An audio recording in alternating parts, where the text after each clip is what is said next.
The Jesus Story, Chapter 4.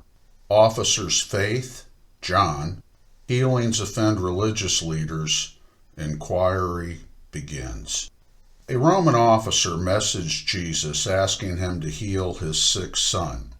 Jesus returned, "Sure, where is he?" The officer answered, "He's at home. We're not worthy to have you come there, but I know how this works. I know you can handle it from wherever." Jesus told the people with him, "I wish Israel was like this guy." The son got healed the moment Jesus messaged back. They compared the timestamp on the messages. Jesus walked by a funeral procession. He raised the dead. Nobody wants to die. We all will. John the Baptist was in jail now. John the Baptist was wobbling a little. Evidently, even the best prophet of them all didn't know everything.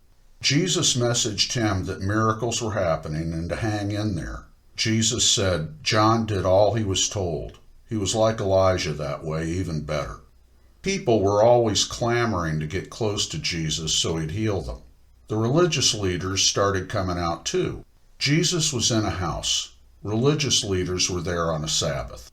Folks opened a hole in the roof and dropped a lame man down. The religious leaders were offended when Jesus healed on the Sabbath. They said, "God said not to work on the Sabbath. Jesus could not come from God and behave this way." Jesus did not fit the super king mold the priest had been waiting for. This made following Jesus a trick. Jesus said, "If you follow me, don't fear people who can throw you in prison or kill you."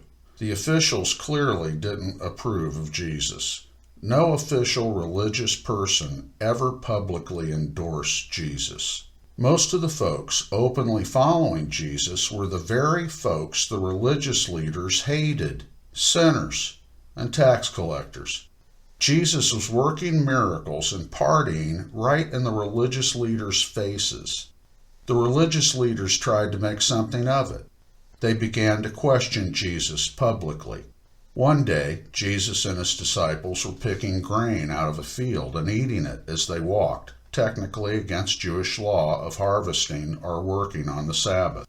Jesus answered, "I am the Lord of the Sabbath." Then he went straight to healing someone with a withered hand in front of everybody, right in the middle of a Sabbath service. After this, the religious leaders said Jesus cast out demons by the power of Satan. Even some of Jesus' own family thought he was nuts. Next, the religious leaders came after Jesus for drinking wine, as opposed to John, who never drank. Jesus said, "I am the party.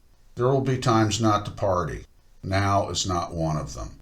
Jesus came to break old wineskins. The old ways didn't work anymore.